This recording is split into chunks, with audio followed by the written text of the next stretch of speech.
como a gente teve que ressignificar a nossa vida agora, a gente ressignifica o nosso trabalho, né? E a minha paixão é levar qualidade de vida para os meus clientes. E é muito gratificante para a gente como profissional, para a gente como ser humano, né? The class is really, really good because I think o Green, they make everything easy. It's fun to study this. Eu sou muito grata a vocês e de ver tantos cursos maravilhosos que ajudam a gente na prática. Apenas comece.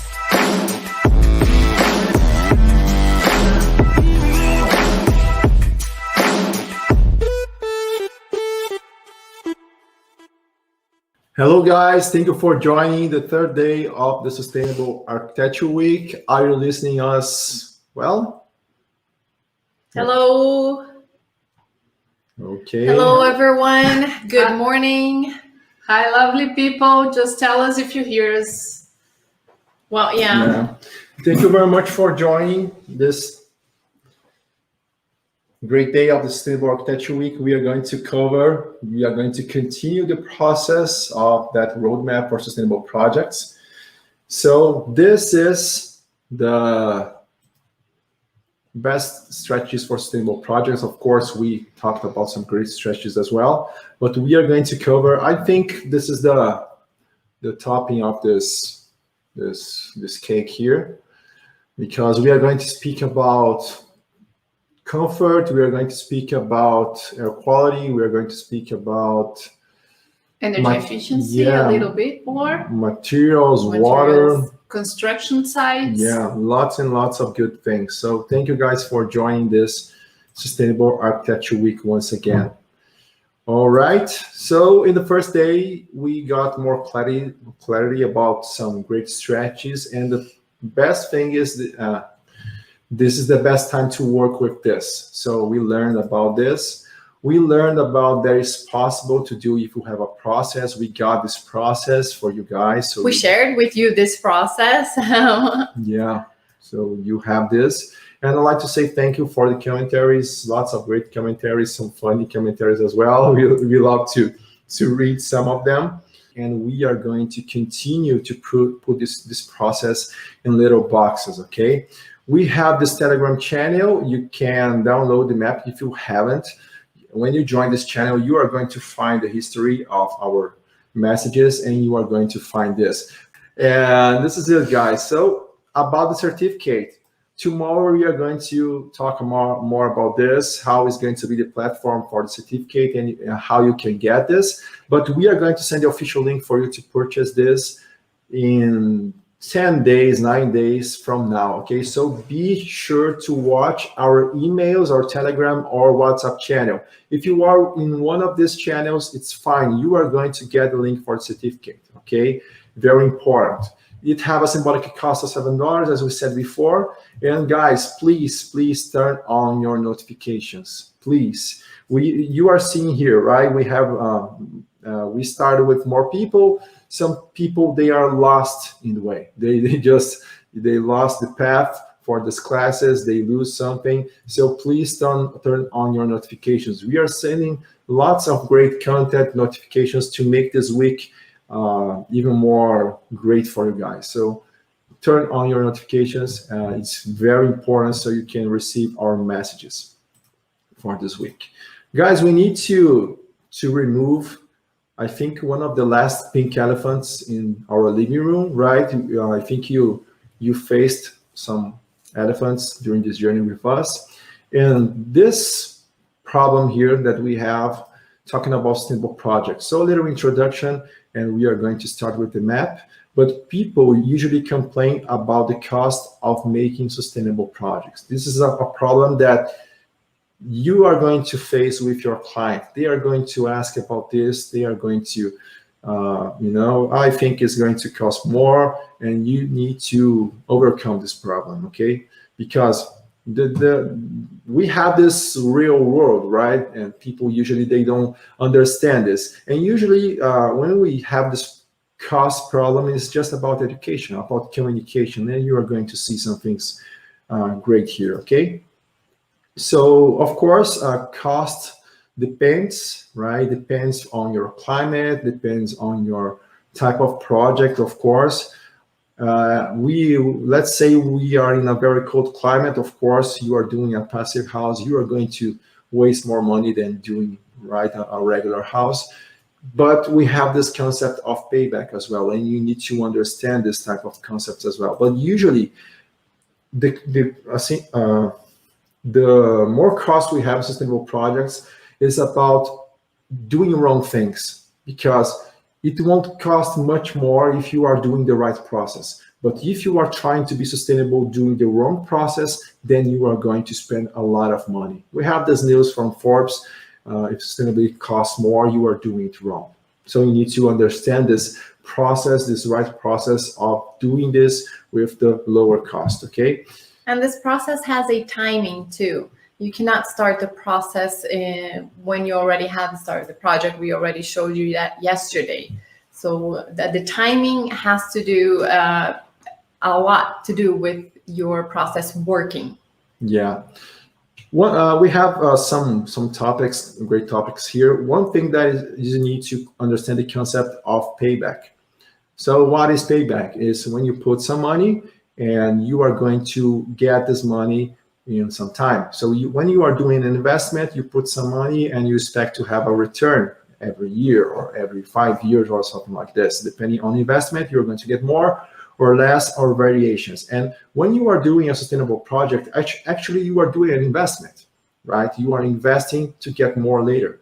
And usually we have this costs in the building life cycle, right? We have project that is 1%, construction 40%, 14%, renovations 5%, and operation is 80%. When we understand that we decrease operational costs, we have some data here, 14% of reduction of operational costs, 15%, 20%, some people said 12%. When we are speaking about this, when we are making a 14% reduction on this 8%, because the life cycle, let's say a building is 100 years old, right? This building is running. Is the pointer being showed on the screen? Yeah, very, very small. Okay. Here. So let's say we have this construction that is 100 years old. You're going to spend in this construction on operation. This is going to be the first thing you are going to make this cost, right? And usually architects are not they're not comfortable calculating the payback for their strategies. We show them, and we believe that this in our technical knowledge that is good for the client, and all the things we learned in architecture school, they give us this they make us sure that we are in the right way, but the client doesn't see that way. So the language from architecture is not easy for people to understand. So we have to put in numbers. So and usually architects don't show it in a mathematical way. We usually show it in images and in different ways, but not in calculations. That's not in our core to do something like that. Yeah. And sometimes there are really strategies that will cost more, but you have to calculate it overall. For example, if you need someone to, another example, if you have to buy a product, a flooring product that costs more, you can show the client that other strategies, other sustainable strategies will pay for that additional cost. So it's the overall, not really taking one product and comparing to one that the market uses usually. So you can do it, how can I say it, holistically? I don't know if it's... Holistically, yes. So make sure that you have your budget manager or somebody that that has more control over these numbers, and it's actually showing these things, moving from one area to another and covering these costs. and that you are managing costs and not adding costs. This is very important to show to your client. You're reallocating funds in different phases of the project, and at the end, you may end up with less costs or equal costs. They are just rearranged in different areas. You can even prove to your client that all this payback even pays for your service. Service and your extended why service. not? Everybody's happy. Yeah, exactly. And then we have this, right? When we are talking about operational costs, when we see about, you understood, right? 80% of operation is the cost of a life cycle in a building. And when we enter in this, we see this, right? So when we are talking about operation, we are talking about rent, about energy, and employee salaries and benefits. So if you are doing an office and a person, they can, they can produce 10% more because they are working in a sustainable space. Let's say 10%. We have data that talks about more, but let's say 10%. And you are paying this person monthly and they are producing more. So it's a great benefit, right? So because the cost is here in this area, right? So this is a great way to see things. When you are seeing things in the short term, the medium term, and the long term, is the best way to see things, not just in short term. People tend to just see short terms. And of course, we have great paybacks in short terms. We have, for example, the air conditioning or heating systems. When you have the right project, you reduce this cost. You reduce right away.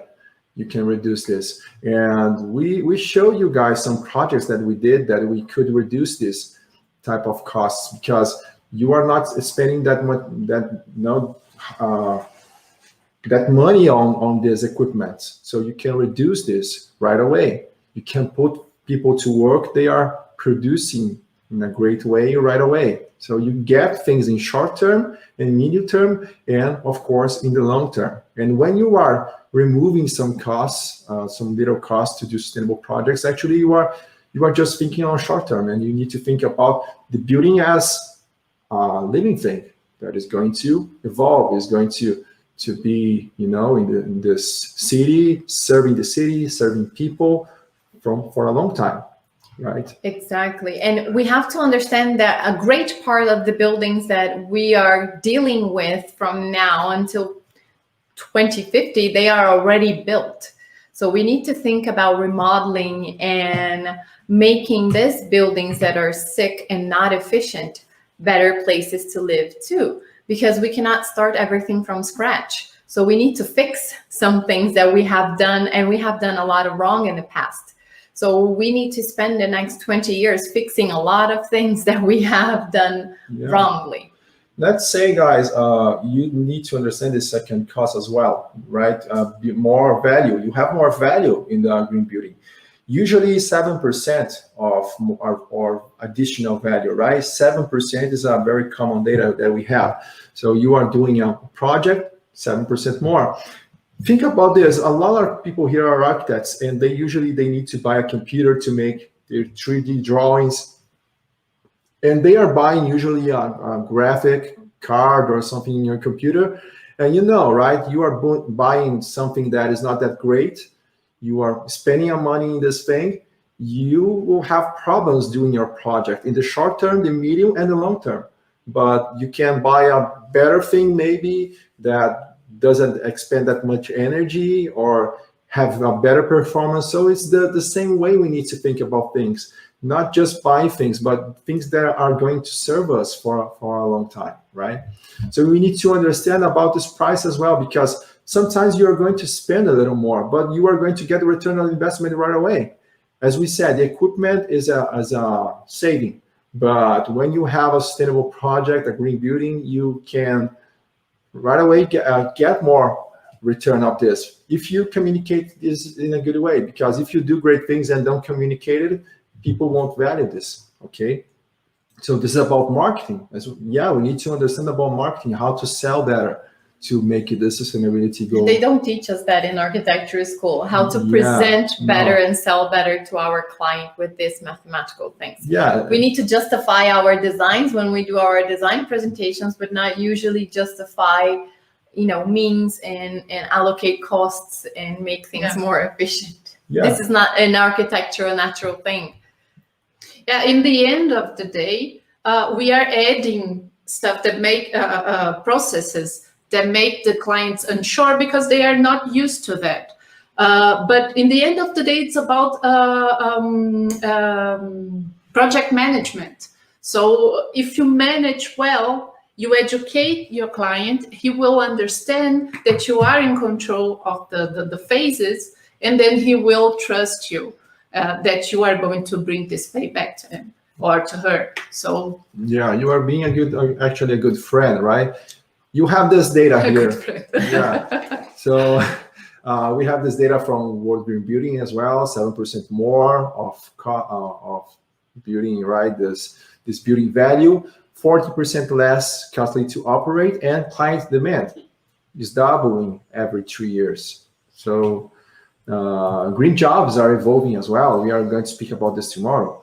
We have this, we showed this in the first day, right? We have this growing market in the left side. We show you this in the first day, and more restrictive standards and client demand is increasing. So this is a very important thing. And 3, we need to understand that it's possible to make sustainable buildings with similar cost, right? You can save some money right away, as I told before, right?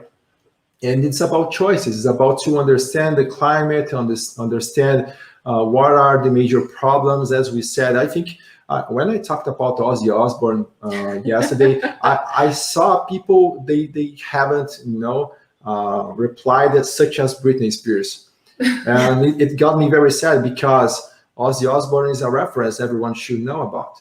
So it's a homework for you guys to speak more about the story of Ozzy Osbourne. But it's all about choice. You can make a huge difference doing this. So remember, yesterday we talked about this early design analysis. The path of sustainable projects is to start from the beginning, right? Doing the right thing and not starting to see sustainable strategies when the project is already going on. it's about coherence. Right. Guys, let me tell you one thing. The problem is the solution. Think about this phrase. I don't like to say people to write down things because, write down, because I had a boss who did it with me and I got a little traumatized because write down this, man, right? I got a boss in the past who did this. But write down these people, please, because the problem is the solution. Think about this. The problem is the solution. What I'm telling you is this. We have this problem, right? We have this problem in the planet. We need to make it better. We have this problem on how to make people understand these things. And I'm giving you here the solution. You need to do this from the start of every project. And when you have this solution and you understand there is a big problem here, you can make a huge difference. Because people who makes a huge difference in this planet are people that are, facing problems right away. They are seeing the problem, they are trying to overcome this problem. And this event is one problem. We know the education is the problem. People don't know about sustainable strategies. So we try to overcome this problem, bring you the solution, education, and you can do the same for your clients as well. Right? And of course, grow a lot doing this because people are not facing this problem. They are just, man, I'm an architect, I'm doing beautiful projects here, and I won't see this. Because people are seeing my projects, they think my projects are beautiful. I'm doing great here. I think I don't need to see this. But this is important, right? So there's a lot of clients that would gladly have a sustainable project, but they think that they would spend more. So if you show them that you can do it, there's a solution. And understanding all the different strategies, right? And understanding what fits locally, because you don't want to force something into a project just to call it sustainable too. Yeah. You Yeah. want to make sure that you are acting on what is your regional priority, what is your regional problems that Felipe just posted here. And sometimes the biggest problem is that nobody has a clear understanding of where sustainability fits into the project and where you can express this. Yeah. So we need to effectively communicate this. This is another problem. You need to try to communicate this for your client, not just for architects, okay? So this is a great thing. You need to look things holistically, right? You need to try to do things holistically. And you have here the tools to make this. We are going to show in this third day this, okay? But guys, I need to be sincere here. It costs more not doing this process. You need to do this process. You need to start somehow, some way. You need to start this because it will cost a lot not doing this process, okay? And by now we removed some elephants, so please try to do this. Don't lie to yourself. You need to start this process, and that's what we want you guys to do, okay? Very importantly, so let's keep going with our class, okay? Thank you very much, and let's proceed. Let me show here this map once again, right? Sustainable roadmap. I will just put here my Illustrator. Can I just add something? I know that this map can look overwhelming when you see it first.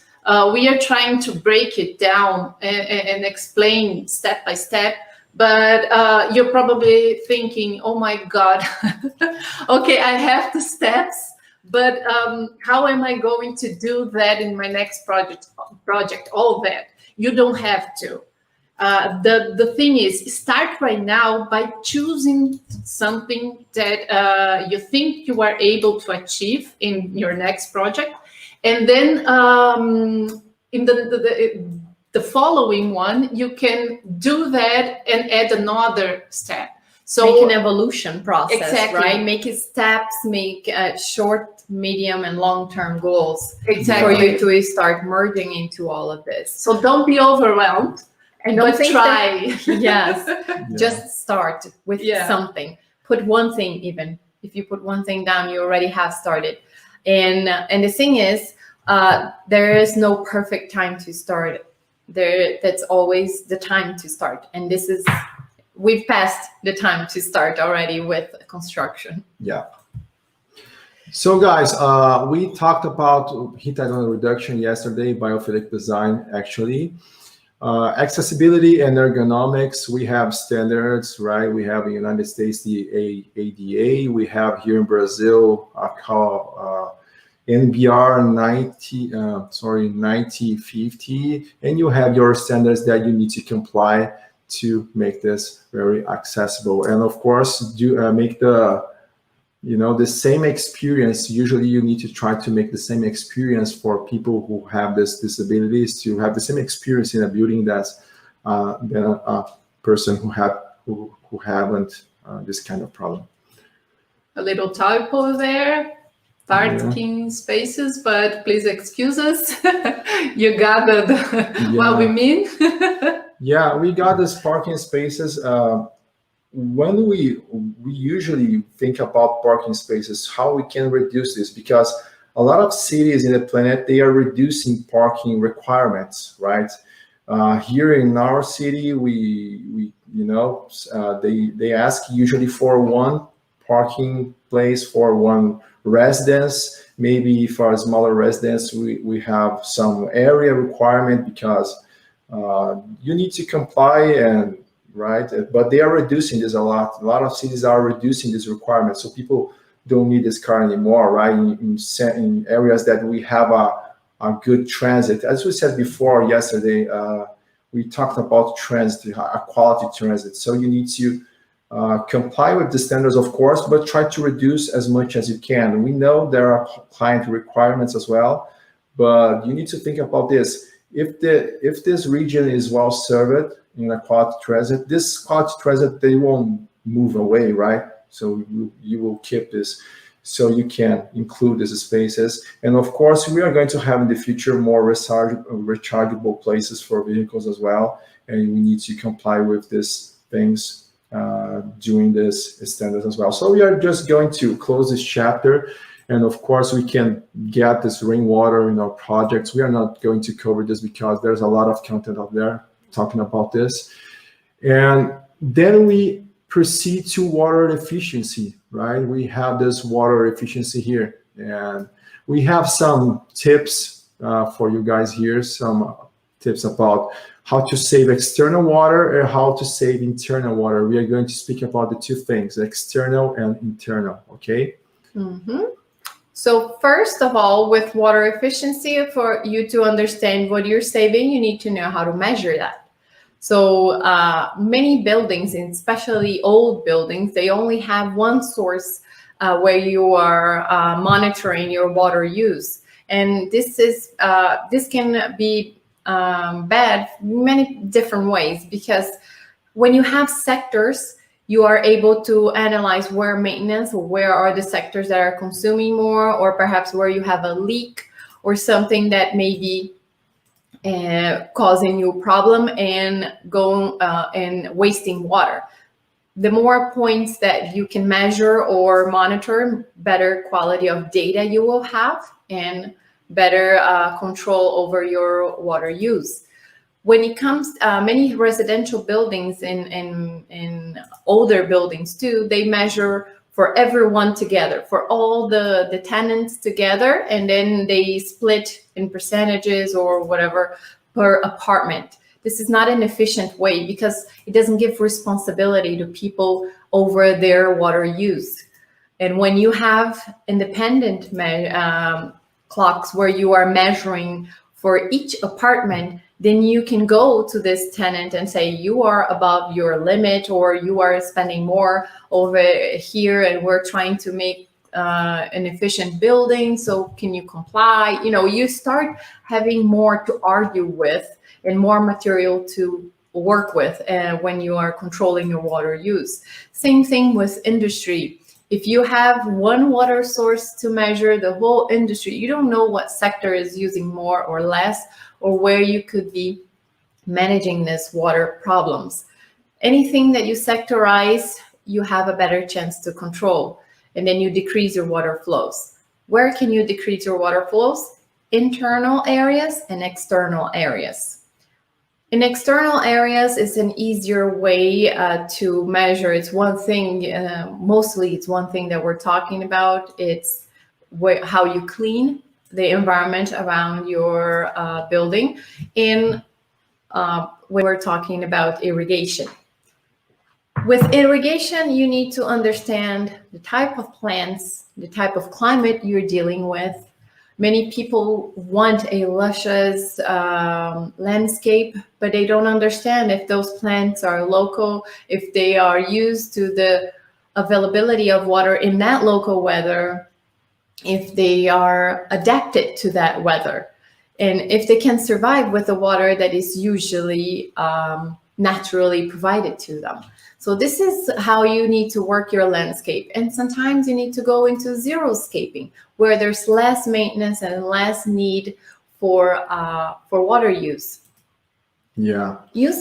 Go ahead. Yeah, I will put this for people, this internal water saving, this baseline for equipment.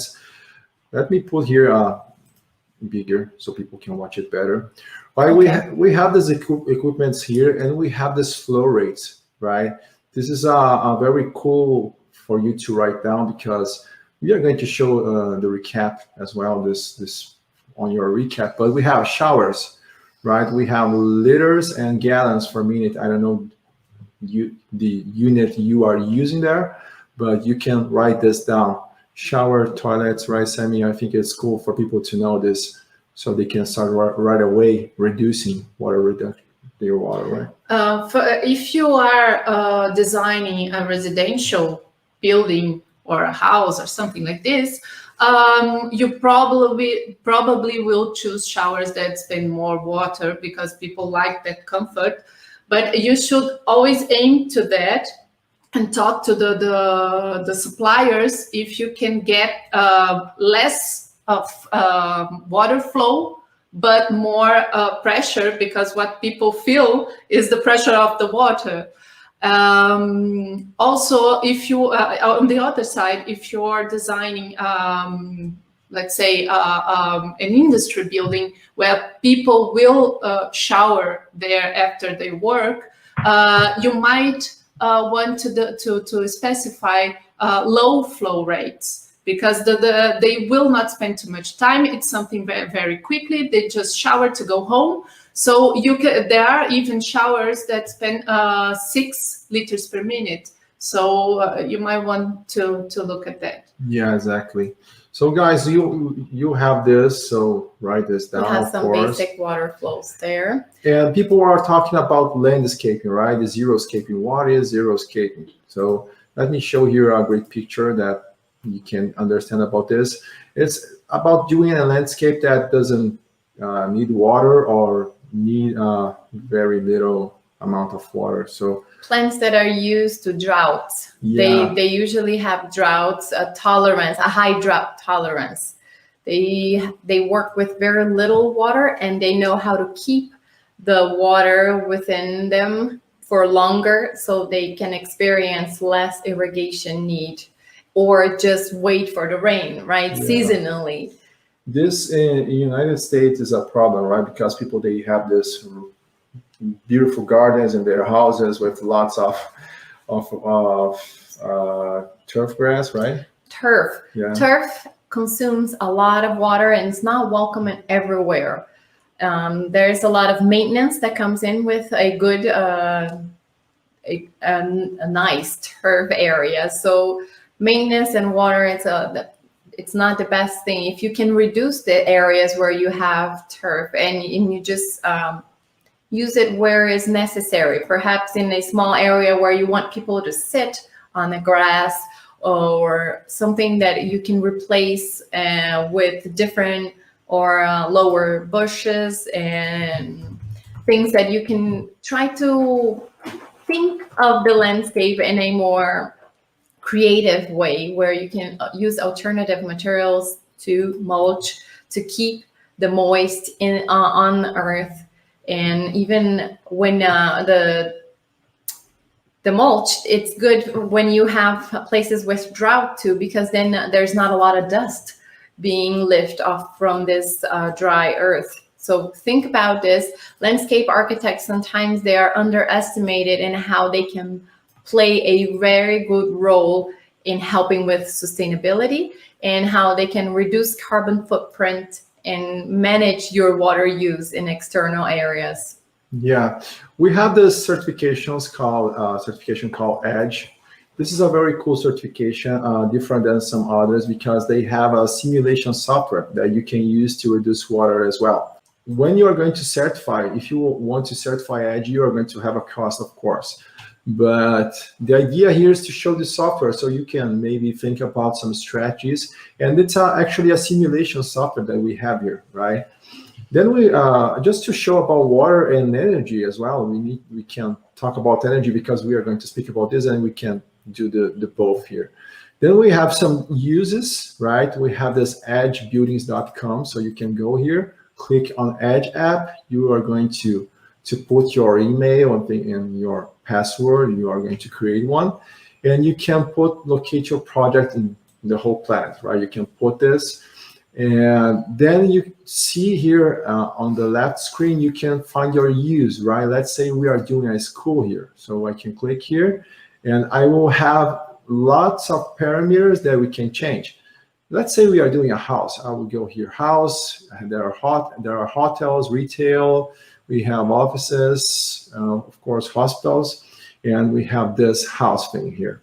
Then we have energy, right? We have this energy consumption, water, and materials, and we can make some reductions depending on our choices. You can locate your building. We have here South Africa. I think there are someone for South Africa here. I will remain the city here, right? Bloom Fountain, I think it's called, right? Bloom fountain. Yeah, Yeah. I don't know how to spell Bloom to fountain. say that correctly. Yes, Bloom. you spoke. I think it's bloom. You spoke much more beautiful than me. Blue fountain. Yeah, I can't do this, guys. Sorry. So project details. You can put your project details here. Name of the project. Very standard things here. Some project details as well. You can put this. You just need to upload something if you are really going to go through the certification process. Otherwise, you don't need to upload anything. Okay, And you can just use you as just parameters. you just input the data and that's it. So you can put your type of project here. You can put your areas. When you put areas, they do some automatic calculations here, some units. I won't change this, okay, guys? I'm just showing you here this thing, and we can save this, right? We can just save, and then we can click on water, right? And we just click on water, and we can use some strategies to reduce our water consumption. So they are making some assumptions here, right? You are not doing a simulation, an energy simulation, as I said, as I did yesterday on Energy Plus, doing everything right, understanding all about your project. But you can do lots of great things using a software like this. So you can click here. Let's say we are going to use a low flow shower head. Then you can click on this. You can change, right? So I've made a reduction here. This is the base case, right? This is the standard project. You did a reduction here on this blue area. We can see this, 74 right now. And let's say I will get 6, right? As TC said before. Then I will have 9.75 reduction on water. That's a great reduction. And water is very easy to comply with standards when you are doing the... And this tool here is, I think it's great for 2 reasons. One, you have very quick results that you can compare and show your client. You can save this diagram and show your client, and he understands it very quickly. And the other thing is that you have a list of strategies that you can research on. So you don't have to research a lot. It just gives you a list and you can look into that. So it's very practical. It's a directed research, right? And you don't waste time like researching so many other things. Yeah. So I click on this blue thing here. I will just click on this green one and the magic is going to happen again. And you see here, low flow faucets for kitchen sinks. So we reduced to this 50 to 43, right? And I would just click on everything, right? Cool. Let's save water on everything. Yeah. But let's say we are using every. Let's keep the children here clicking on everything. I will just click. And explode. Yeah, very easy to make sustainable projects, guys. Man, why are you guys teaching this? I would just need to show the software we just need to click. Just click away. Yeah, man, I'm here for 5 hours listening to you guys, and then you present this for me right now, man. What are you talking about? So here is the base case, and I did lots of great reductions. You can read for yourself this and understand it better.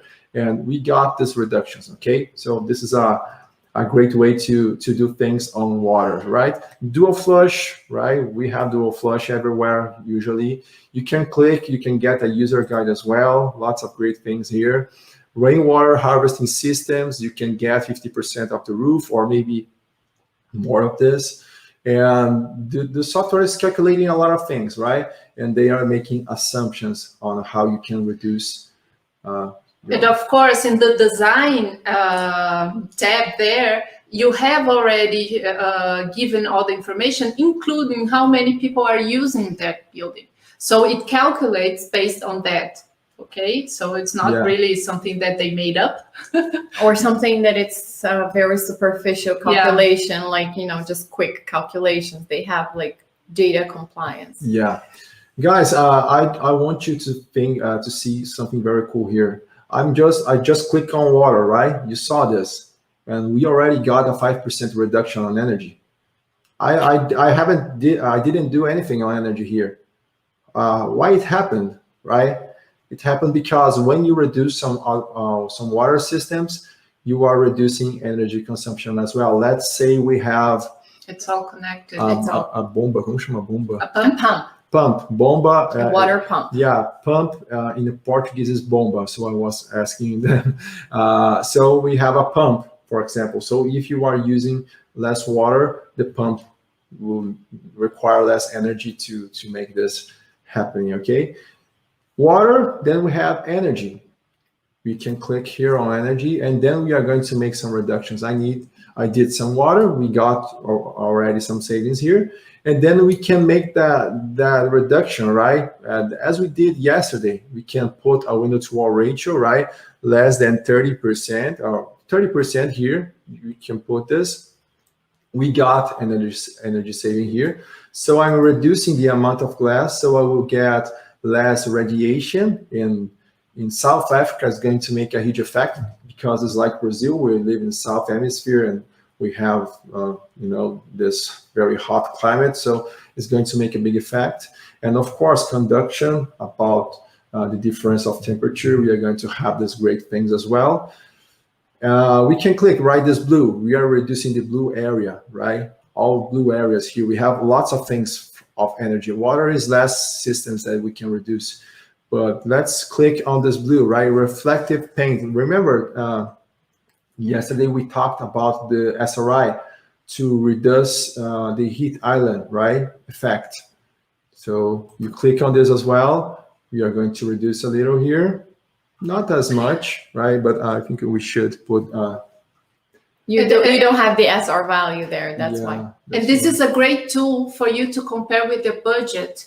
If you have a strategy that gives you little difference in this reduction, but costs way more, why would you go for it? So you can compare, okay, I'm going to spend less money on this strategy, but it gives me more percentage of reduction. That's the way to go. Okay, so exactly, you can choose and try on different areas there, and that's when your budget manager should be working with you.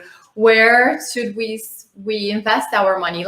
We were thinking about paint, but paint did not do much. You saw there, it just moved less than 1%. So okay, forget about the paint. Let's invest in something that will give us a bigger value there. And from different regions, it will be different impacts with the strategies that you have listed there. And there you have your client on board. And then you have your client on board because you're showing smart decisions. Yeah. So guys, I get excited. You can see your SRI value getting the manufacturer specification, right? You can ask for them for this SRI value. So you can put here. And we have lots of great things. Insulation on roof. We have insulation of external walls. We can put this insulation. You can just click on this. We are going to have some reductions. Of course, you need to see your climate, of course. Some air conditioning systems. You can, of course, click on this and get more efficiency on the systems. Then we are going to have other systems in your project, right? So you can put this. Just click on everything and you're going to see the reductions happening in real time. And of course, you need to do this in your project, right? And do you see that the renewable energy, it's the last topic. I was going to say that too. Yes, just like we put it in our analysis that we showed you on the first day, the last thing that you include is using renewable energy, because you need to work the design first. You need to work system smart, and then you will get your renewable energy sources later. Yeah, you can have sustainable materials as well. You can use materials with less carbon footprint, embodied carbon footprint, so you can make some reductions here as well. We have the standard. Maybe we can go back here when we are talking about materials, right? Yes. Just a quick note on the renewable energy systems. If you do all this early design analysis and energy efficient strategies, what you get at the end is that the renewable energy that you are proposing to your client will cost less because you have to install less equipment. So that's the thing. And also you will have a quicker payback because you are spending less. So that's why we were not so emphatic on this theme before. Yeah. Guys, so we talked about water systems. Of course, we could talk much more about this, but we need to keep going. Then we have energy. We talked about energy in the Edge app, a lot of things there. We are going to make energy performance, of course, doing simulations, as I said yesterday. We have this commissioning thing. This is an important thing, right? We need to have in some type of project, usually bigger projects, this commissioning agent. What is going to do? Let's say you did a project. We got lots of people in your project, and they develop some systems, right?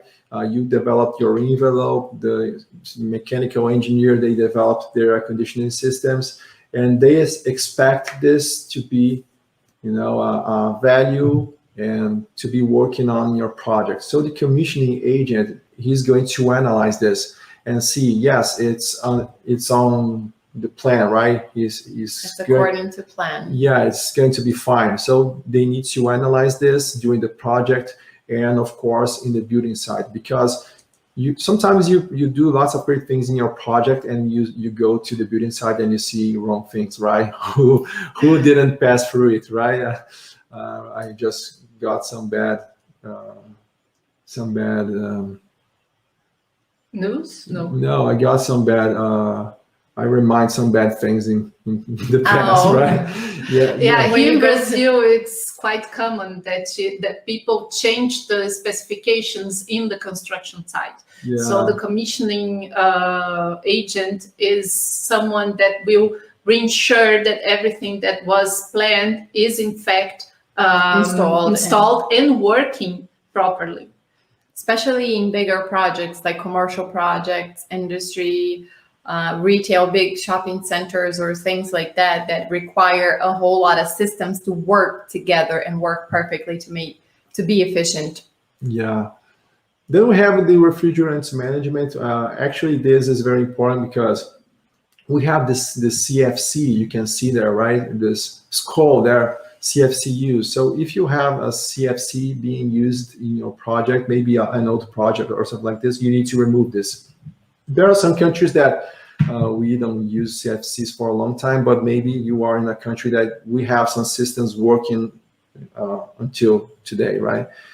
And you need to remove this. You need to remove, do a phase-out plan to remove the CFC use and use better type of refrigerants in your air conditioner system. So this is a good way to increase your energy performance and, of course, to make good things for the environment as well. Okay.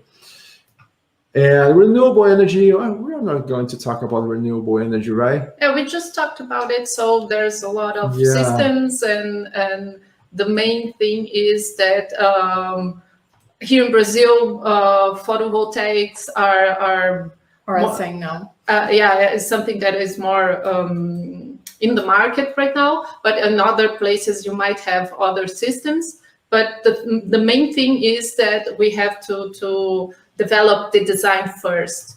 Okay? Yeah, a person replied here is better to read this because chlorofluorocarbons, some people, they understand when we speak. So cool. Thank you, Nasia, to put this. I'm just putting that for people.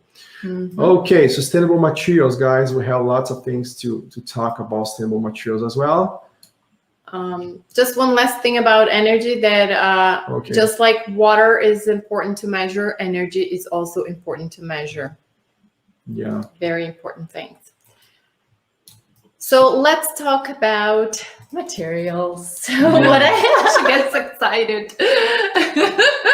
Yeah, we had this energy reduction. We talked in the first day, right? You saw this in the first day of this program. Then we have some specifications on materials, right? We have some reasons for you to use sustainable materials here. Yes, first of all, we need to train whoever is specifying materials to understand sustainable materials and to give them the value, the correct value you need to compare oranges with oranges. You know, you don't get a material and compare a sustainable material that will bring other benefits to your clients with regular materials that have no concerns about the environment or the health of humans. We have that in the market. So we need to be able to understand what makes a material sustainable. So if you are waiting for me to tell you that this brand or that brand is sustainable, or this material or that material is sustainable, this is not what I'm going to say here. I'm going to show you and give you tools to analyze what makes it a sustainable material in your region. So when you're talking about its specifier, you need to understand that usually the people controlling the budget is thinking about business and thinking about saving money to your construction. So his main concern is not sustainability. And this needs to be balanced out, and it needs to be a smart decision as far as budget. So understand that. Understand the technical responsibilities of being in specifier. You need documents from your suppliers. Ask your suppliers for transparency. And some brands, they may not have this, but if you call them and you ask for this, they will start thinking about it. They will see a demand for more transparency. And most, at least here in Brazil, this is our biggest problem. It's not have accurate or transparent information. People just say, oh, I'm sustainable project because we save this much water in our process. Okay, what else? Water savings should be legislation for the industry, not something that it's priced just as sustainable and you should be buying from this. You need to understand the health of this material. You understand the toxicity, the process, of course, and then you understand if this industry or this supplier is actually being sustainable in a holistic way, or he's just looking at one thing and presenting to you and trying to sell this. Yeah, exactly. And one thing that you need to understand as far as architect, this is your curriculum that you're talking about. So if you are specifying toxic things to your client, this is in your curriculum. It's your responsibility. It's like a doctor giving you bad medicine and giving you bad prescriptions, and then you're going to end up worse. That's what you're doing if you are an architect and specifying toxic products for your client. All right. So let's think about saving resources.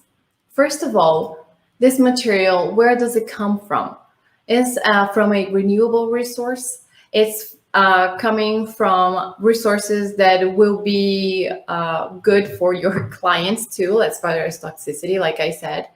It's something that you can give it back to the environment without compromising the environment after all. So you need to think of the whole life cycle, but saving resources is using less materials to produce something that will have a good life cycle and that you will have a continuous life cycle within the environment that it's not going to damage.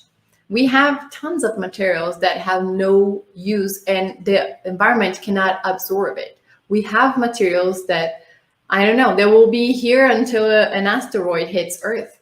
And they will probably not be destructed and will travel to another galaxy because it's not something that the natural environment can absorb.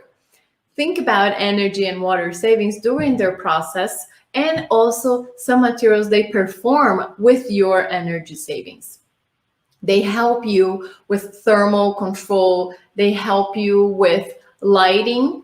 And if you were thinking about this just as far as design looks, then you're thinking wrong. You need to help other things, like Felipe showed on the Edge app, where you have when you reduce water, you kind of impact energy. And this happens too when you are choosing materials. You have an impact in energy use, water savings as far as maintenance of this material. How do I maintain this material? Do I have to clean it often? And how do I clean this? And the flexibility of this material. When this material can be reused in a different environment, when this material can be taken away from this project once this, let's say this office here, we vacate this office and then we can take some of the materials to the new office, or perhaps donate to a different project or sell it to a different project in good condition. So having this flexibility of extending the life cycle of your material is being sustainable. So talk about, I think. Reuse, you want to talk? Yeah, so I was just going to say, we need to analyze this 5 R's. Now, the refuse, which is to be minimalist in your design. Don't use things that are not necessary or functional. And when I say, when we talk about minimalism, sometimes people misinterpret minimalism. They think that minimalism is just not have anything. And it's not. It's actually have things that really matter, that are important. So perhaps if your client really cherish for a nice chair and an expensive chair, it's fine as long as he uses this chair and that he will extend the life use of this chair. Not that maybe in a month he will change the color of the chair or change the chair because it's not comfortable enough. So it's not reducing or using bad things. It's just using it wisely. That's what being a minimalist is. So refuse whenever possible. Reduce is to understand where are the things that can be reduced. Like Felipe made an analysis. We showed that building analysis where he reduced the footprint of a building. And he saved money and he saved resources, he saved work, and he saved energy because there's no maintenance. Good job, Felipe. What else did I do? She choked. I know, What I'm else? about Thank to you, laugh. I Sandy. was trying to hold up my laugh because he's Thank like, you very much. I'm watching him as Super Mario, like he's like scoring points, as I say, like bing, bing, bing. Thank you, right? I'm gonna have to. I did it all, guys. I did it all. Yeah. Thank you very much. I'm just watching him from the corner of my eye, and I'm thinking like, What else you did I just do, need the Sandy? cap from the Super Mario. Tell people the good things I'm doing here. Thank you. So sometimes you don't understand how much you impact just by looking at the project superficially. There is also something that people usually don't think when we say reduce. It's not only about the things that you buy to put in your design or specifications, but also the impact of your design on land. For example, you should reduce the amount of land that you are digging, so not to impact the soil, for example. So Exactly, that has to do with CO2. Yes, because we have a big impact with that. In agriculture, we see that more often, but in construction, we do that as well. Yes, a whole lot of digging in soil and moving soil is something that impacts our CO2. Talking to you too, landscape designer. Yes, we're bringing back the landscape designer importance here and his responsibilities too. They can also use a refuse material and recycle and reuse. And Exactly. So on. Recycling. When we talk about recycling, Sorry, people they are talking here. They're like, let's make these children happy, man. I will just say, he did it all. Thank you. Yeah. Way to go. Yeah, way to go, man. Yeah, you did it, man. The children. Oh, man, thank you very much. A little star. But you know what? Thank you, man. When he talked about reducing that amount of square meters in a building that didn't look sustainable, people didn't value. But now I'm showing them the many things that did get impact. Optimize your design. Recycling. Let's talk about recycling and how to understand recycling. We have 2 cycles. We have the natural cycle and we have the technical cycle. And this is where materials are classified. So when you are recycling, you need to understand where is your material going to. Is this material absorbed by the natural cycle, or is this material able to be reinserted in the technical cycle, which is where your systems, machines, and usually the interior of computers, phones, all these things that cannot be absorbed by the organical cycle, it will be absorbed by this technical cycle. So if you are not able to reinsert a product in these two cycles, then your product is no good for the environment, or for us as human beings, because we're polluting the environment. So think about these two things and where you can fit this, and disassemble. Disassemble, it's something that is recycling your materials. How can my building be disassembled and be put together in a different place, or parts can be used in different constructions? Be able to manage that, it's very important. You can do that with interior designers too, where you can reuse pieces of interior design in different projects if you have a good maintenance and manage your goods. Think about reuse, which is when we talk about remodeling a space. What can I reuse in this space? What are the structural areas that we can restore and reuse, or things that just need, a fresh coat of paint? Structures are usually something that lasts a long time. So how can we make structure flexible, so you can accommodate different typologies of buildings into this structure in the future? This is what we have to deal. We're running out of space in big cities. So more and more, we need to think about flexibility.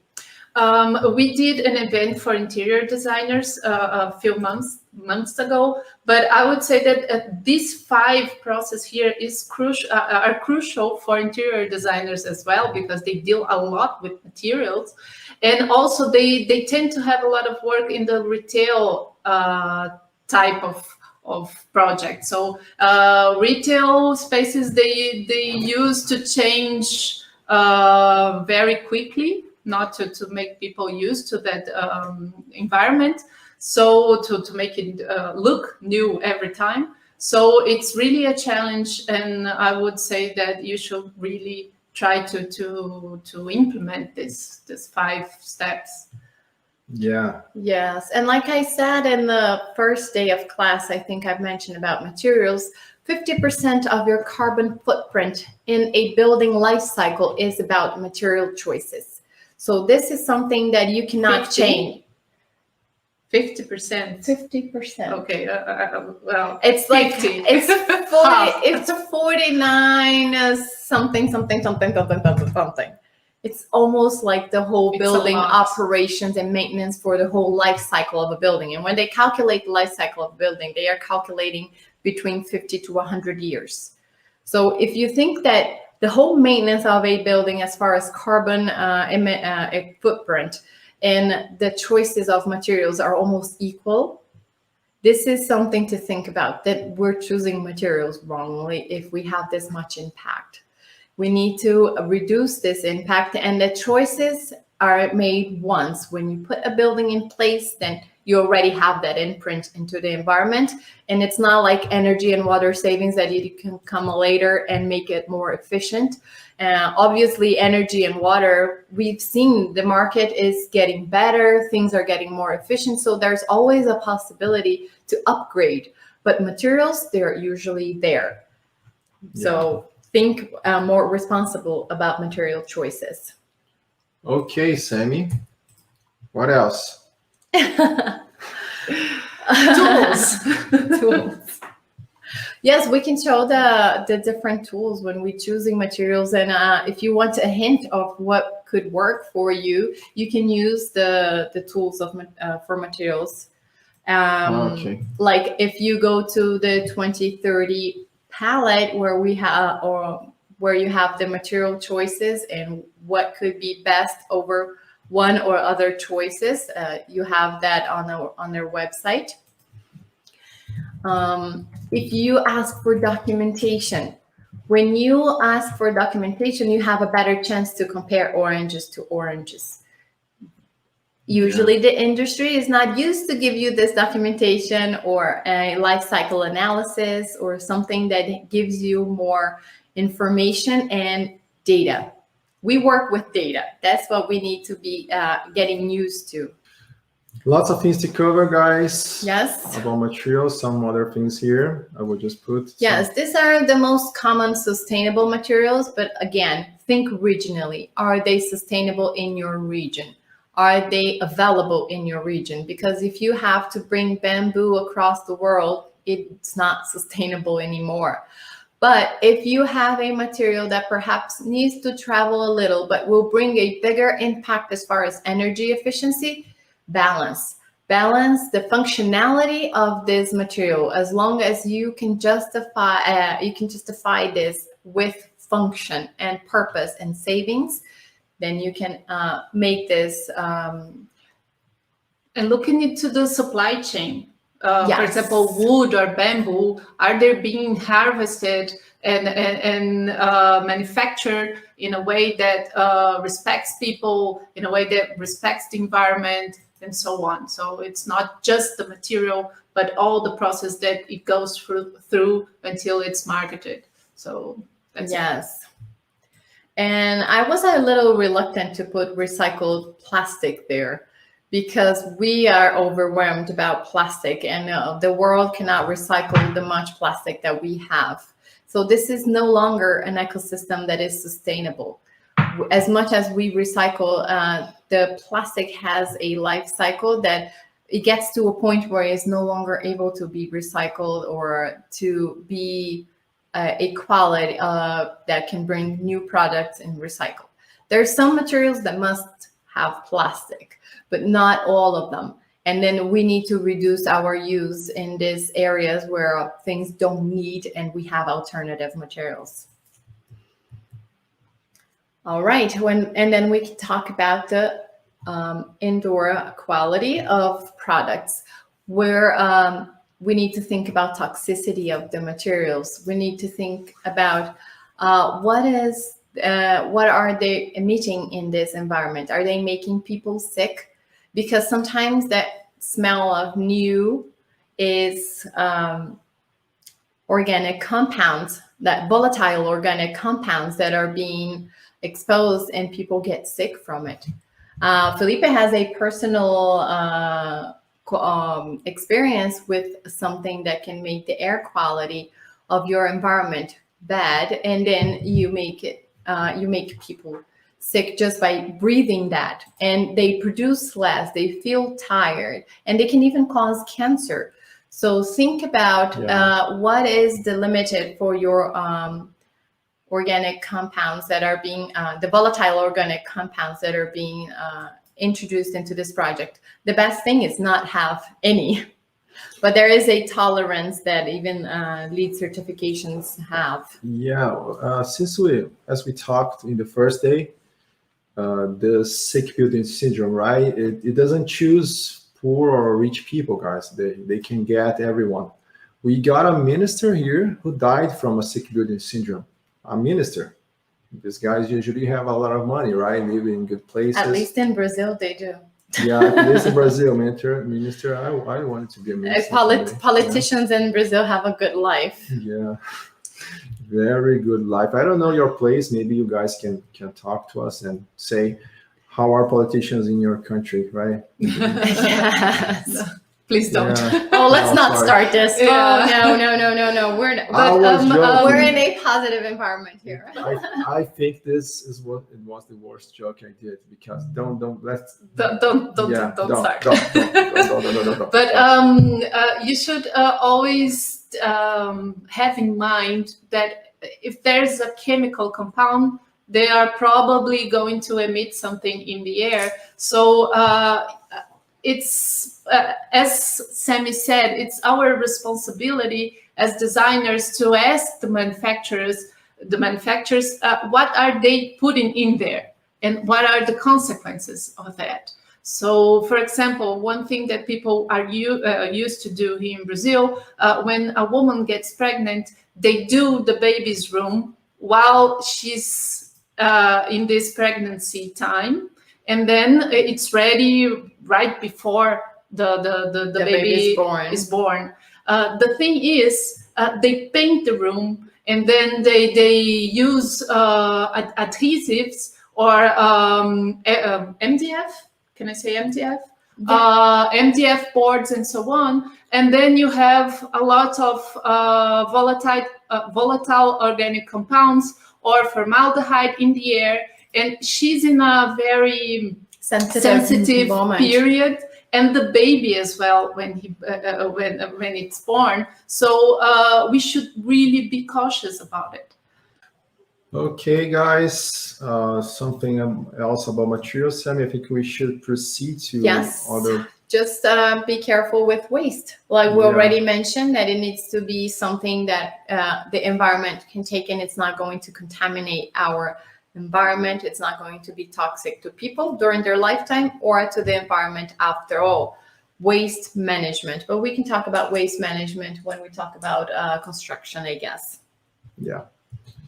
Okay, guys, so waste, and then we have other chapters to analyze. Yeah, I love this picture because Wellington's in the chat also, and here you can see Wellington, right? Oh yes, you can see Wellington. You can see part of Wellington. Wellington is a chemical engineer. He's graduating this year as a chemical engineer, and he works with us. Yes, we are an architectural office with a chemical engineer because we're doing life cycle assessment of products for the construction industry, and we are not just asking them to be transparent, we're making them be transparent, and we're bringing this urgency to the industry.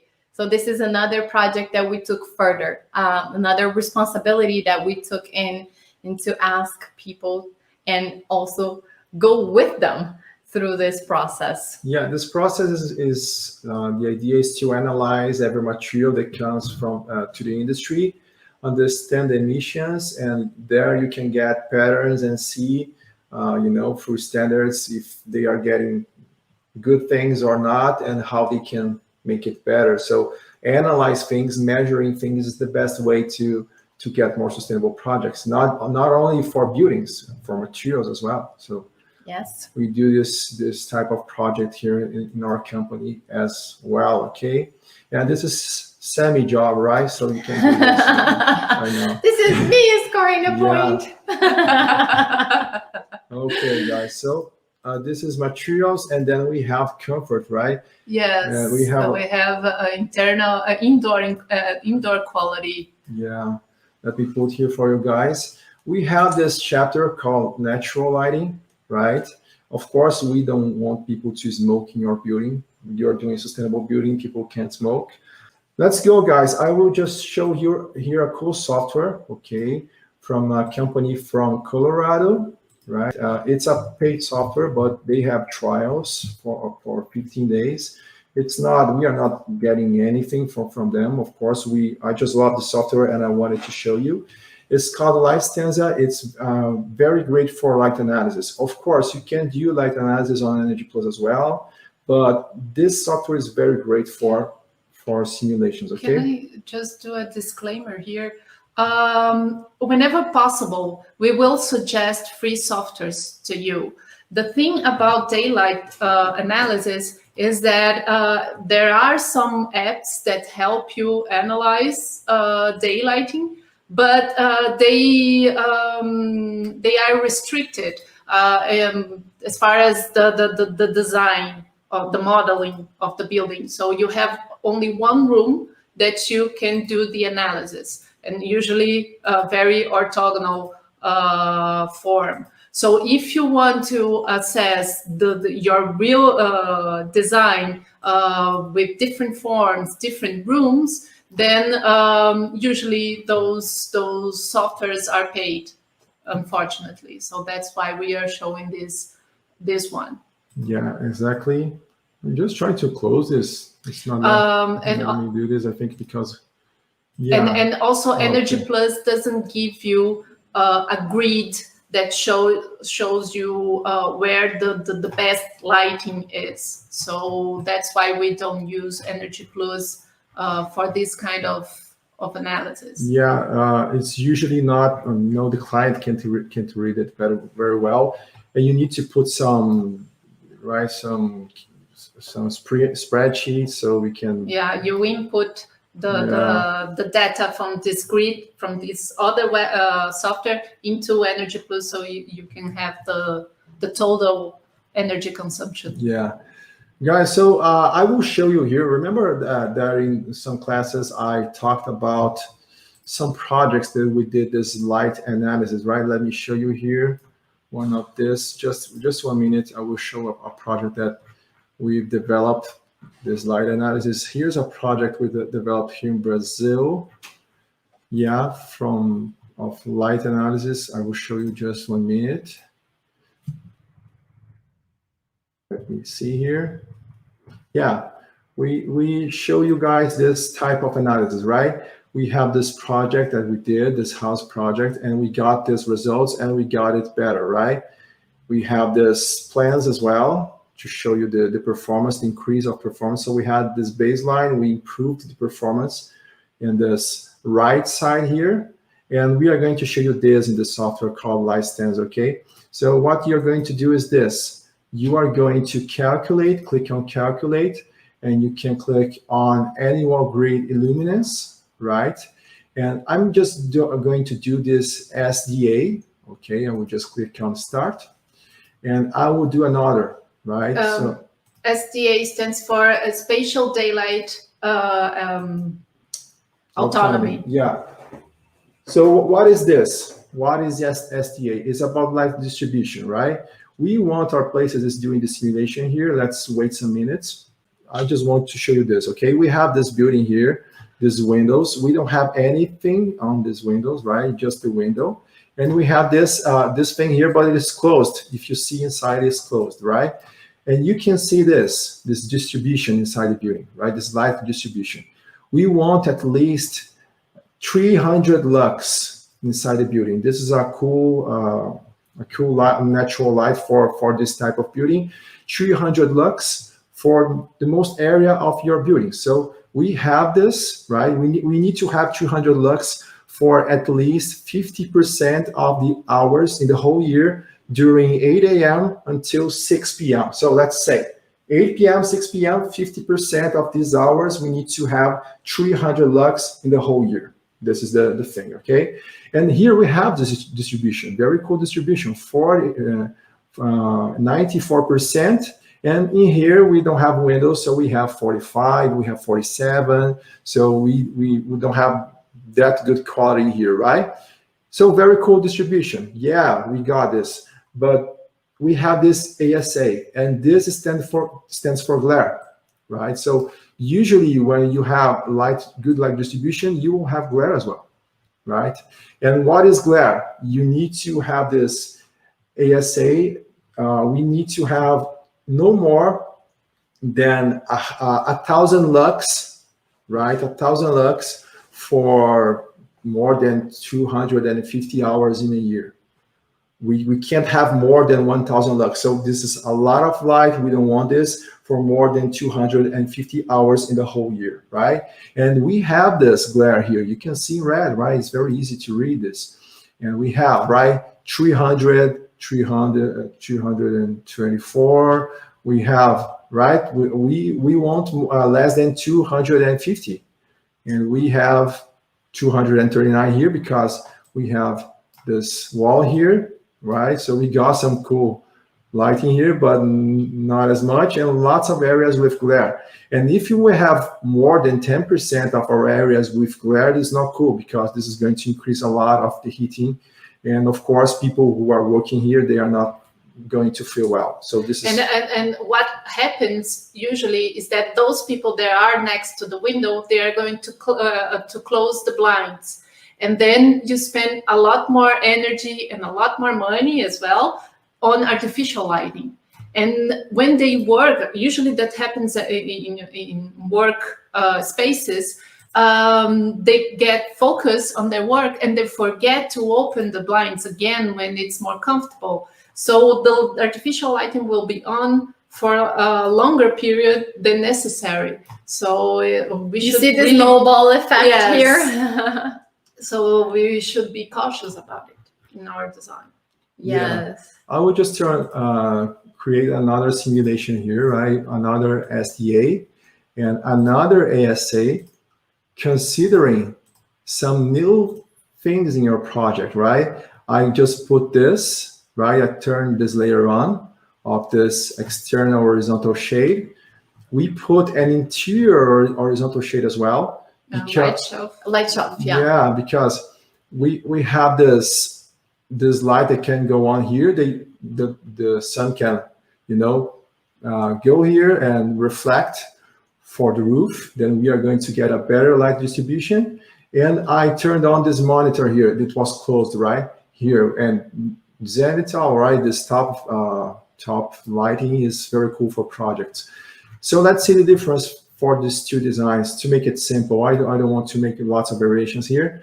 And we can find this, right? This SDA, right? We improved.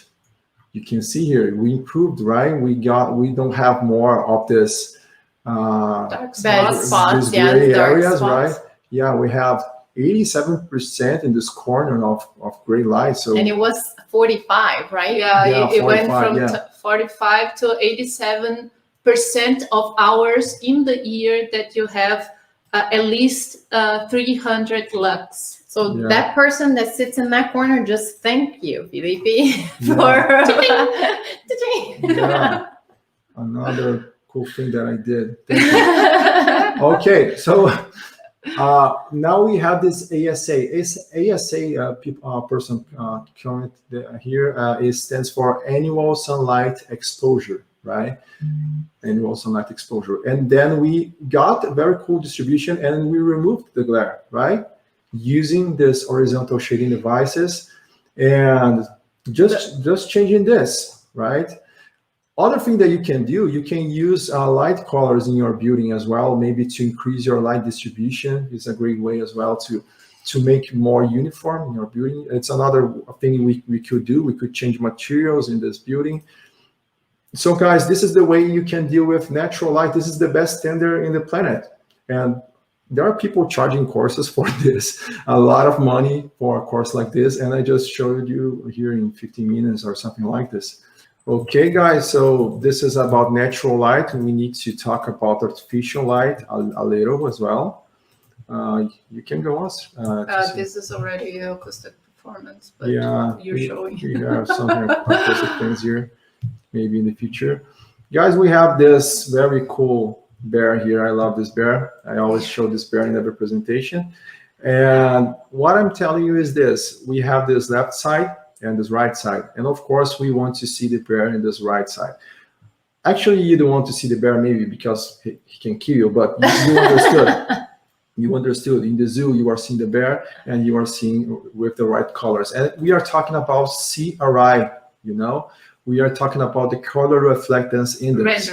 Rendering index. Yes. Yeah, SRI's color reflectance. Yeah. I always do mistakes with this. And what we are doing here is to choose lamps with the CRI of 80 or more, right? We need to have 80 or more. If you have less than this, you're going to get this this white color here or something like this. You want to see things in natural colors. Now we are talking about artificial light, of course. And of course, you have this relation about natural light and artificial light all the time, and you need to understand these things. Of course, we are going to think about natural light before and artificial light later. Okay. So you want to choose lighting fixtures that have extended lifetimes.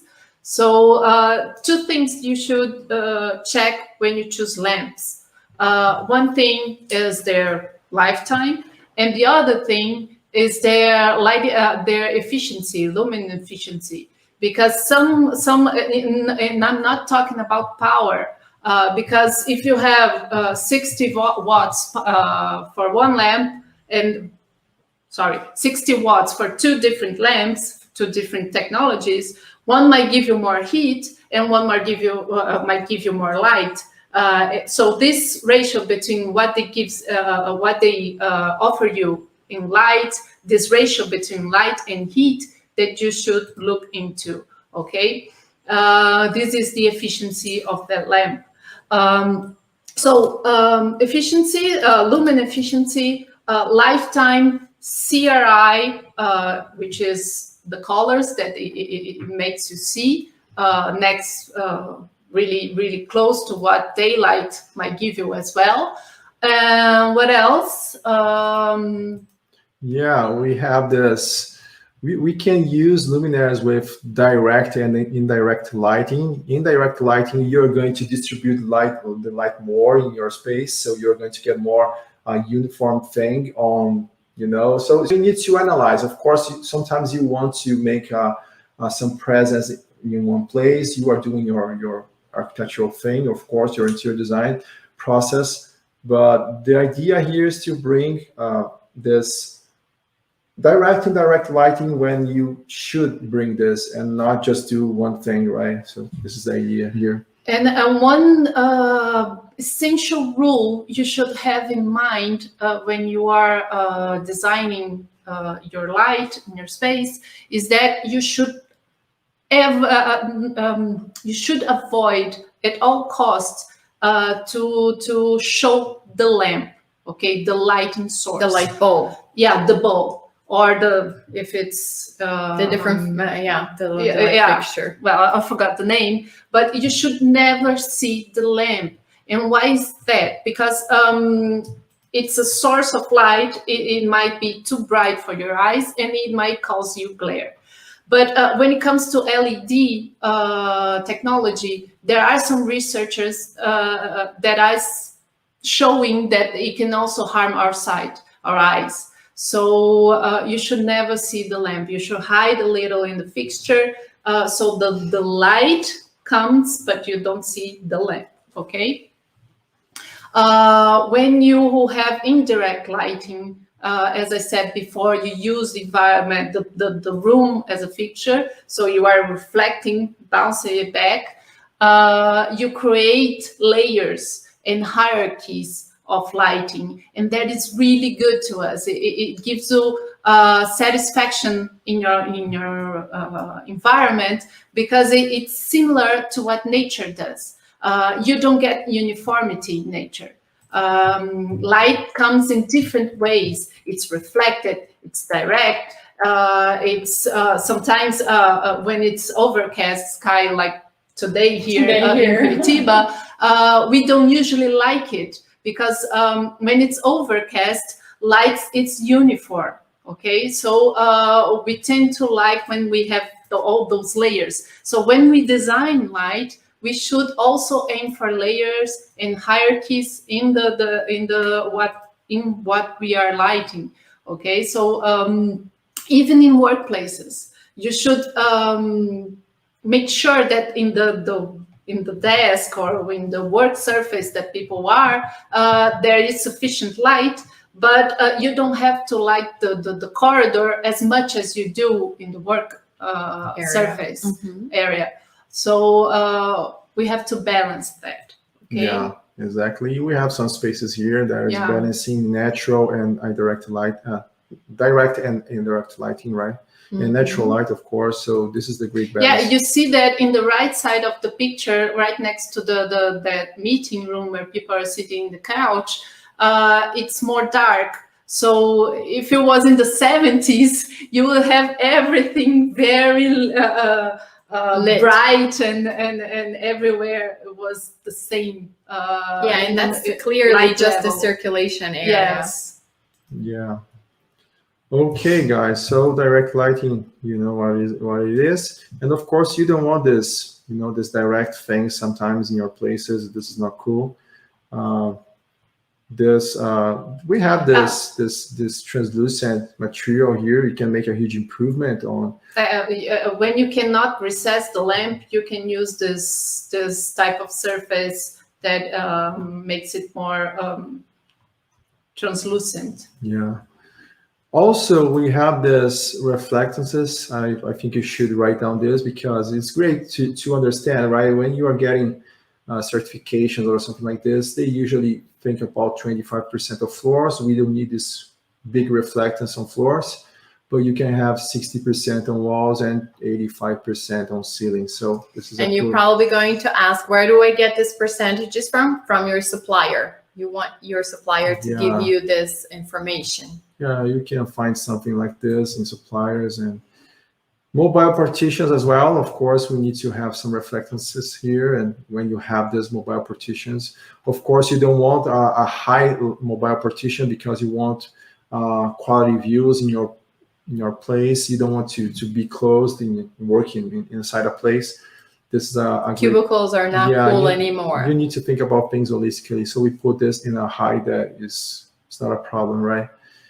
And this is it, guys. We have some about contrast as well.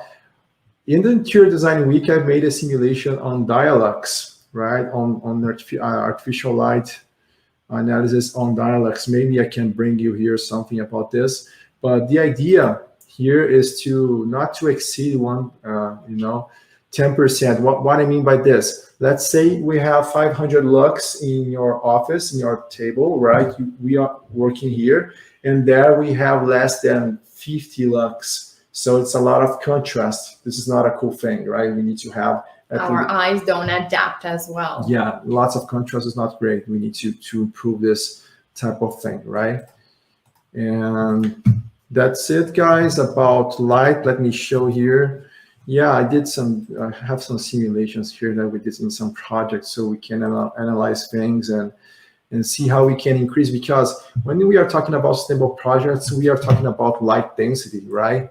And so we were in the early analysis of this model, we were analyzing things just so you can understand a little about the project. This is a very early analysis, and we have this lighting. So we were reducing, right, the lighting amount, and you can do this in a software called Dialux. You can use Dialux to make this even better, right? And guys, going back to the map, I think maybe in the we can show, I think, about artificial light in the summary, because we have lots of things to cover still. And guys, we won't cover a lot of acoustics. I think we are going to make a quick summary, but we can put this in the 5th day. So you can join us in the 5th day, and we are going to cover more about these things that we are passing quickly. So you can learn more in this 5 days with us, okay? Low emitting materials, we talked about this. We talked about low emitting materials during materials, so go ahead, thermal comfort. Yeah, thermal comfort to make this part of the class about, right, this, thermal comfort. We have the standard called ASHRAE 55. Do you want to talk about this, Daisy? The thing is, we talked about energy efficiency, but we should always prioritize people's comfort, because if they are not comfortable, no matter what you have done in your simulation, they will change everything. Okay, so yes. If they are not comfortable, if it's too hot or too cold, they will turn on the HVAC, or they will open the windows, and it will unbalance what you have previously thought about. So in your energy simulation, you have to know how people will behave. You have to know what makes people comfortable. So if you have air conditioning, you should aim at achieving what we call PMV, which is an index for comfort, indoor comfort. So you want to have a higher percentage of people between minus 0.5 and plus 0.5. That's the, how can I say it? This vote, it's come from studies that say that when people are between this range, they are comfortable.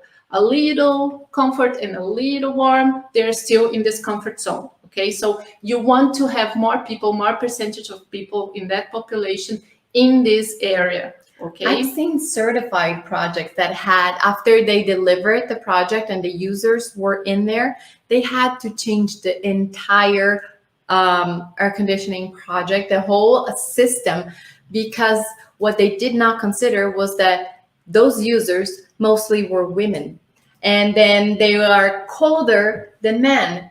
So that it threw off the whole analysis that they did only inside of the computer. So you have to balance, make sure you understand who are the users so you can work with your tools and real life. And why is that? It's because we take into account not only climate, so temperature, air temperature, radiant temperature, humidity, and so on, and wind speed or ventilation speed, but also what people wear and what are their metabolism, what are the activities that they are doing, because it also changes the metabolism. So you will not design the indoor comfort in the same way for a school, for a classroom, and for an office, and for a gym, for example, where people are doing a lot of exercise, and they are we also emit heat, so they are emitting a lot of heat. So it's different. Okay, so in your analysis, you should take that into account as well. But if you are the PNV, it's for when you have HVAC in your project, air conditioning mostly.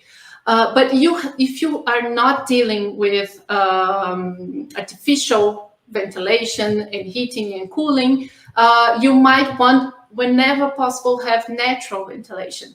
And this standard that Felipe just showed, ASHRAE 55, is also about natural ventilation mostly. And then you have to have in mind that people can adapt. That means that that range of heat, of feeling warm and feeling cold, is a little wider. Okay, so it's in relation from it's a relation of outdoor temperature and indoor temperature. So when we open the windows, the fact that we can open the windows we support more heat or more cold. Yeah. It's the psychological effect of a thermal comfort. Yeah, that is called adaptive comfort. And we need to comply with these standards, right? ASHRAE 55, so it's a great read for you. You can use this, or maybe some other strategies there, okay? Let's see some other things here. Of course, we need to control the thermal comfort, right? We can control this, or you can improve the quality, right? So here we have general use of thermal comfort. We can use like this. Let me show you. General use, at least 50% of individual occupant spaces. We can make better for these people, or controls for multi-occupant spaces as well. And this is some strategies that you can use to improve your thermal comfort. Okay, guys, we are going to put this in the summary for you. Yes, when we talk about thermal control, so you're talking about access to the thermostat, so you can change temperatures or to open windows. This is the different controls that you have over thermal comfort. Yeah, you can have some control as well for other purposes. Yeah, so cool strategies. And to comply, you need to use usually ASHRAE 55, and thermal zones. You need to analyze your simulation for each 60 square meters or at least 10 occupants in this place. Okay, so these are strategies for WELL certifications and LEED as well. The same things. WELL is usually more restrictive than LEED, so it's a cool certifications that you can use. And we are going to jump, guys, now we need to go on with our roadmap. Yeah, we have this case study here, project that we did here in our town, and I don't want to say we failed, but we could get a much better result if we entered in the beginning of the process. We have this data here that shows that, you know, when a person is at 6 degrees more than the comfort zone, usually if you have 10 people, you have 6.5 people. So you are watching 10 people in your office, but actually you have they are producing like 6.5. And this goes to learning too, right? Learning or producing. They have the performance of 6.5. Yes. And in the beginning of the class, we showed that the people are most of the cost of companies. Yes. So you're dealing with the largest area of costs. You're throwing away 35% of your production. Yeah. So we had this. We did this analysis for this project, and it was there was a lot of glass in this project. So we tried to achieve these standards, and we did, and lots of analysis. Right, we changed types of glass on each facade because we couldn't remove glass. It was mandatory in this project. We tried to make some automatic systems inside this project. We tried to put some interior shadings or something like this. Try to change the schedule of the air conditioning system so they could, people are getting to work. They are arriving in the place, so they are starting to work. So we put this air conditioning systems to start earlier. So we got this comfortable zone earlier for people, and still we couldn't get a lot of great results. We improved, of course, a lot, but not as much, right? So we got these areas here, the initial concept, the optimization. You can see here the optimization, right? And we got this 50%, less than 50% of comfort. We improved this a lot for 70%. Okay, we got this improvement, and in each area we got some improvements. Other better, other not as much, but we could do much more if we got in the beginning of this process, right? And the major problem of this project is thermal asymmetry. What I mean by that? Let's say, guys, we are working, right? We are working in here. We have this TC is our building facade, right? And we have this glass here, and I'm working here, right? So when the climate gets really cold outside and I want to be at a cool temperature here, this glass, they won't do the job. So we have the air conditioner there. The air conditioner is trying the best to keep the climate cool, but here we will have a lot of variation. So I will feel the cold here and I will feel the hot here, and this is not comfortable at all, right? And the contrary, it can happen as well, right? The opposite thing. So you can have lots of sun here, and the air conditioning is trying to keep cool the place, and you are going to have problems as well. And this side asymmetry is bad, but we have worse asymmetries as well. When you have this asymmetry of your head, so you have this cold place here in the ground, and you have this hot place here on top. This is not cool at all. So you are going to feel this, and this is bad for your health, bad for your comfort. You are unhappy and you don't know how sometimes. So this is very important to understand this concept, okay? So again, just to show this project, the major problem of this project was this. We got lots of glass. We couldn't change things because the project was approved, and we entered later in the process. So the lesson again, guys, we should analyze projects in the first line. We need to see things before we start sketching, and we showed you a lot on this 3 days here with you guys, okay?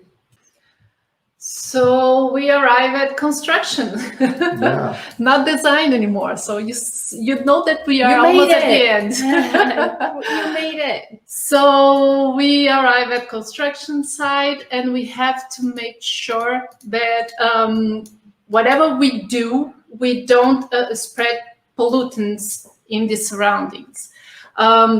What I mean by that is that we don't want to cause erosion in the site. So when you excavate or when you are dealing with slopes, steep slopes especially, you want to keep the land in place so it doesn't fall down, or the rain comes and takes it as sediment and takes it out of your site. Okay, so you will end up impacting all the surroundings. So preventing erosion and the consequent sedimentation is something really, really important.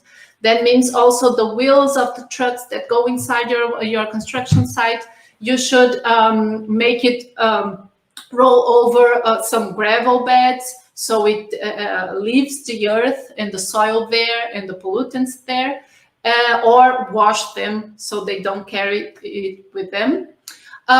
You should take care of or ask your supply, your staff to keep all the trucks and the equipment that use oil and fuel, to have their maintenance up to date. So up to date? Yes, up to date. So they don't leak on site, because it's very common that trucks and all those machinery leak oil, and we don't want that to go into the soil and contaminate the underground water and also the soil, of course. Another thing that we previously said is that people shouldn't smoke in buildings. This is also the case in construction. Here in Brazil, a lot of people tend to smoke. A lot of construction staff smoke, and it's usually very, very hard to deal with it on site. Well, it's an addiction, but what we can do is that we can have a place outside the building you're constructing with natural ventilation, very far, as much as you can from the entrance, from the building, that they can go there and smoke if they have to. So the problem is that all those pollutants, they stay in the building.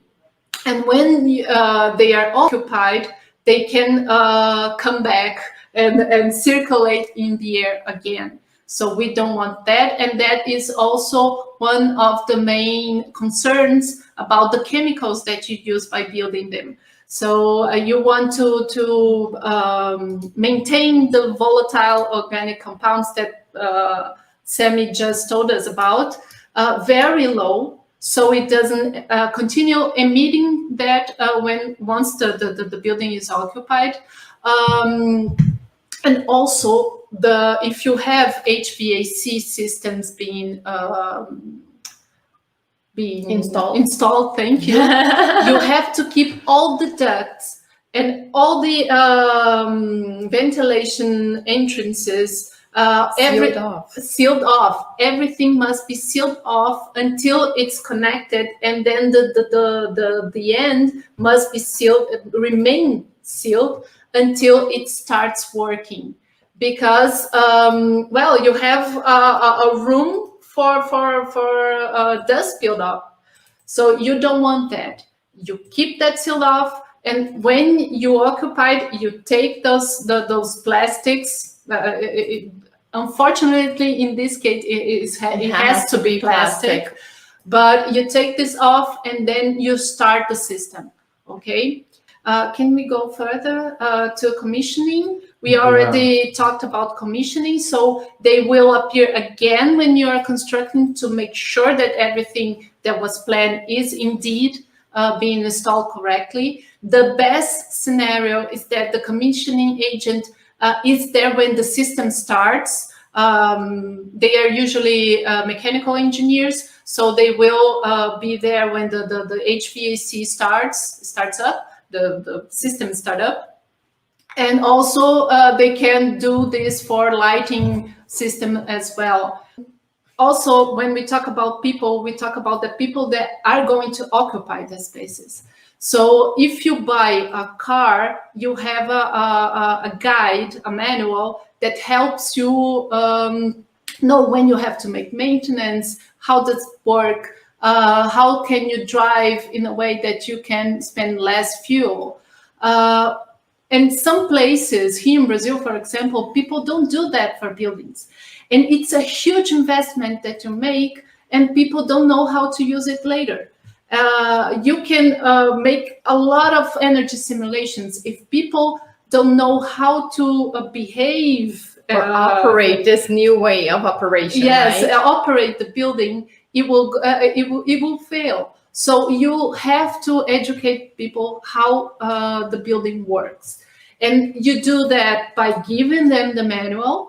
And when they buy, the people that sell should also be educated on that. So the manual is crucial for that, and they can also see all the work that was put into that project. You can put all the simulation data, all the things, the materials that you use, so that they really see how sustainable is what they are buying, okay, or renting.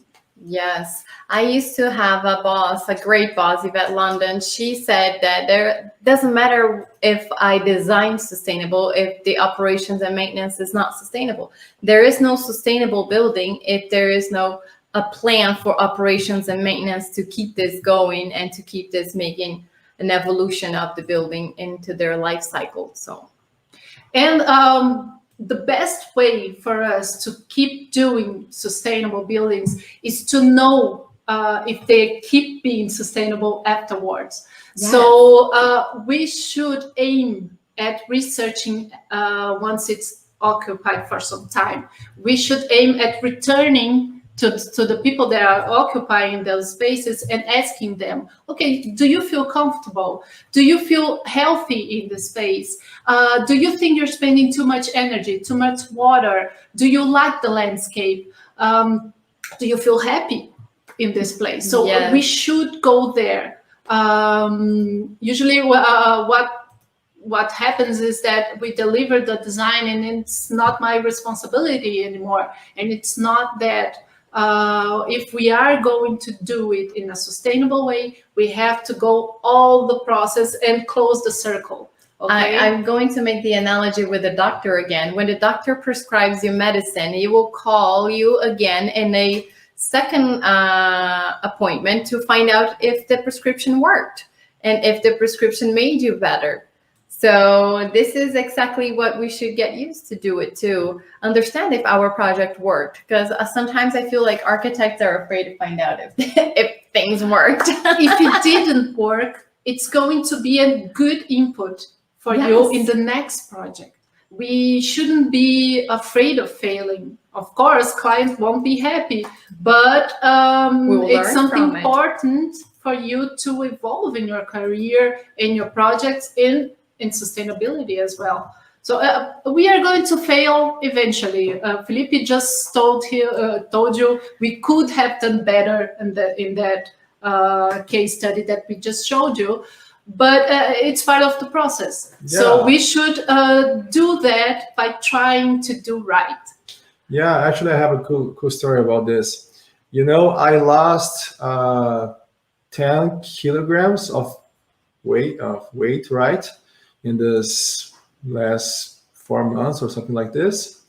And I went to a doctor, you know, I went to a nutrition doctor and he told me, you need to do this, this, and this, exercise, diet, and, you know, to follow the diet. And 1 month passed and I got there a little fatter, you know, I got with more weight than before. And then he said, are you doing this thing 1, 2, and 3? I'm doing just 1 or I don't know, 2, 1.5. Yeah, man, this is not enough because you are messing with things. Sometimes when you are learning a new thing, right, just as lose weight, you start a process and you start to learn things and you understand how to make it better. And sometimes it's this, do sustainable design, you do a little mistakes in the beginning, but of course, you don't want to make it a worse project, just as I got fatter in there. But you need to do better. You know, you need to try and to analyze things. And then I got the result I wanted. But it's a process. You need to learn. You need to you know, to be near people who can put you in the right track. As I had a doctor, right? You can find people who can help you in this journey as well. And I think this is it. You should think about this, and it's a continuing process. This is not a thing that you learn. Yes, I got this, I will do this right away. You need to keep learning and improving, okay? And you don't have to be alone in all those steps that we showed you. You can associate yourself with other people. So someone is going to do the energy analysis, you are going to do the landscape design, and the other people are going to be on construction site. The important thing is that everyone is aware of the sustainable character of the project, is aware of the client, the goal of the client, the requirements, to be able to develop their jobs and achieve this common goal of everybody and the client as well. Yes, and if you are wondering about operation and maintenance, how can we go further and understand that they're doing right with your building? First of all, like Chisi said, you give them a guideline of operations and make sure that they have communications with the users. The users need to know about this. Make sure that they have signs of how they can reduce water or use that water tap properly, how many minutes they should stay in the shower when they are in this locker room, how, those things that give them information and will make them think, and will make them work with the building. You are giving this to people, so people should know what they are working with. And I think that's it. Most of it in the end is about communicating and about letting people know how to behave in that building, how to operate. I won't ask for you to push like button, okay? I will. Michael Douglas wants you guys to push like button, okay? Thank you very much. I will ask you actually to join our channel, because we are going to put lots of great content. More content we'll be sharing this year. We are preparing lots and lots of great things, right? Guys, this is it, I think, for this class. I need to make one important mention. Tomorrow we are going to open spot from a very unique thing. Of course, it's going to be paid. For people who wants to go deeper with us in this process, it's going to be our green script, okay? It's going to be a new opportunity. It's going to be a new thing. We haven't told for anyone this, and it's going to be great to talk about this, how you are going to learn about sustainable design using this process called the green script. I will explain about this tomorrow. As I said, it's going to be a paid opportunity, because this is the way we make this sustainable. Of course, we make this free event. We invest a lot to bring you guys here to learn about sustainable design. This is the way we think we should make a sustainable process. Bring you guys here, you understand 12 hours of outstanding content, and we proceed to people who wants to go deeper. It will have a great process with a great structure, a great price as well. I can assure you about this. And this is it. So you should proceed tomorrow with us. And tomorrow we are going to speak about businesses, okay, about processes, and we are going to speak about careers and how you can make your, how you can make your projects better, how you can find clients doing sustainable design, how you can find clients actually in the whole planet doing this, how you can achieve a bigger career doing these processes. We are going to speak about this, and we are going to have here a secret level. Yes. I love this, because it's like Super Mario. I don't know if you guys have played Super Mario here, because it's a very old game, but Ding! Super Mario, we have we have the secret level, but you need to be, I think, in the 4th world or 6th world or something like this, and you are in the 4th day, so you are entitled to find the secret level. And you are going to find the secret level with us tomorrow. We are going to speak about careers and all these things, all these niches, sustainable niches, and later we are going to speak about the secret level. And we are going to offer you the green script. It's going to be limited spots, very limited spots, so you can join us. And later we are going to proceed to the secret level, because it's going to be great to show you guys the process that we developed for our company that you can use as well to grow your practice. And thank you, guys. I see you tomorrow. Thank you very much for joining. Thank you. Tomorrow. We'll Bye. see you tomorrow. Thank you very much for all your questions and your participation. Yeah, thank you very much, guys. I see you tomorrow in the next People Talk Beth channel. Because in Brazil we say Oh yes, in in Brazil they say bat channel. In the yes, bat I channel. don't know if they say this internationally. I've never heard an Yeah. American saying that. people here in Brazil say bat channel because like Batman, bat channel. I don't know Yes, why. because he had a communication like channel Oh, with yeah. Commissioner Gordon. The So bat- that was his bat channel, I guess. bat- I don't know if this translates to English, but he had a exclusive line of communication. Like with- a bat telephone or something like this. Yeah, I guess so. I just don't know how this. I'm sure like it translates the meaning, but I don't know if this is the exact word. He has, it's like a private telephone, right? Yes, he had a private line with Commissioner Gordon. Okay, guys. So you learn about Batman here. Thank you very much, and I see you tomorrow. Bye. Bye-bye. Bye.